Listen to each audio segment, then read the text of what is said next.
আমরা যতটা আবেগী ভাষার আনুষ্ঠানিকতায় 21শে ফেব্রুয়ারি ঘটা করে পালনে দৈনন্দিন চর্চায় ঠিক ততটাই বেখেয়ালি মত এই মার্কিন নাগরিকের। 21শে ফেব্রুয়ারি আমাদের ভালোবাসা মানে বাংলা ভালোবাসা এসব বলে, কিন্তু বাংলা যখন বলে দেখি ওর দেখে এগুলো ইংরেজি।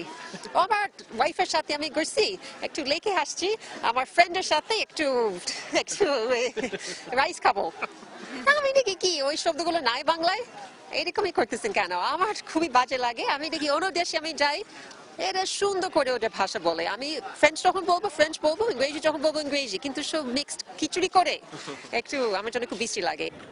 দীর্ঘ আলাপে একটু ইংরেজি শব্দ আসেনি এই মার্কিন নাগরিকের মুখে। আমি ভাবছি যে আমি একজন ফরেনারের সাথে কথা বলছি, ওই জন্য একজন ফরেনারের সাথে, এই যে একজন বিদেশীর সাথে একটাও ভিনদেশী শব্দ ব্যবহার করছে না, এজন্য আমাকে সে দুঃখিত বলতে বলছে। আমি খুব আনুষ্ঠানিকভাবে দুঃখ প্রকাশ করছি। এই দুঃখ প্রকাশ যে আমরা কজন করি সেটাও নিশ্চয়ই ভাবির প্রশ্ন, তাই কিনা? এই যে আন্ডারস্ট্যান্ডিং, হাসির ছলেই নিষ্কৃতি পাওয়া গেল তার কাছ থেকে। এই যে বাংলা যে সাহিত্য আছে ওগুলি পড়বে কে?